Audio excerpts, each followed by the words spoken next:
Under the air pollution solution legislation, Democrats want CDOT to figure out how to get people to change their driving habits. Politics guy Marshall Zellinger hit a bit of a roadblock in trying to get specifics. Nothing shouts pollution more than bumper-to-bumper traffic along Interstate 270 right next to Suncor in Commerce City.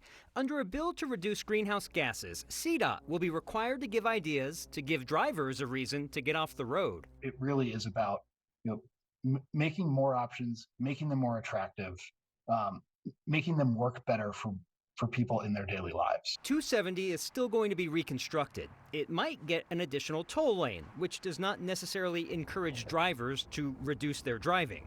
CDOT has already studied ways to reduce pollution, like pushing for Front Range Rail and expanding its Bustang service, like along I-25 near Firestone, where a new Bustang stop just off the highway makes it easier to get on and off without having to lose too much travel time. The more time that you can save at those boardings, the more that a bus trip really starts to compete pretty well with a car trip. The bills to alter drivers' habits and reduce oil and gas site pollution is meant to better the air quality in this part of the Denver metro area and northern Colorado. Vehicle miles traveled is contributing to the Front Range being out of compliance with EPA.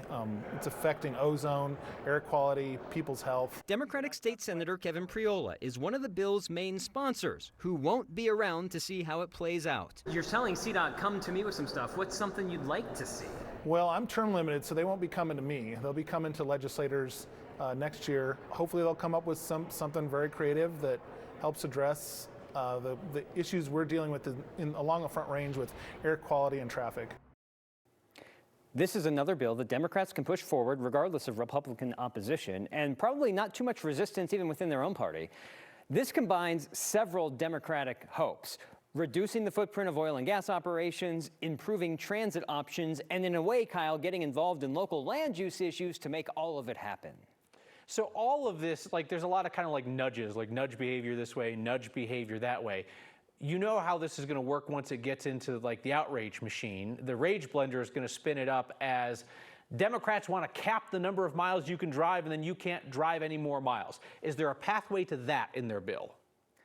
CDOT, it would depend on CDOT. If CDOT came to them, which I don't think, with my conversation with Matt Inzio from CDOT, I don't think it's going to go there.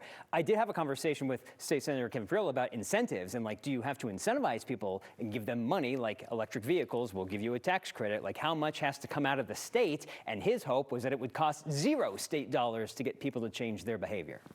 Well, maybe we could just run on hopes and dreams instead of fossil fuels, and that would fix everything. Marshall, thank you.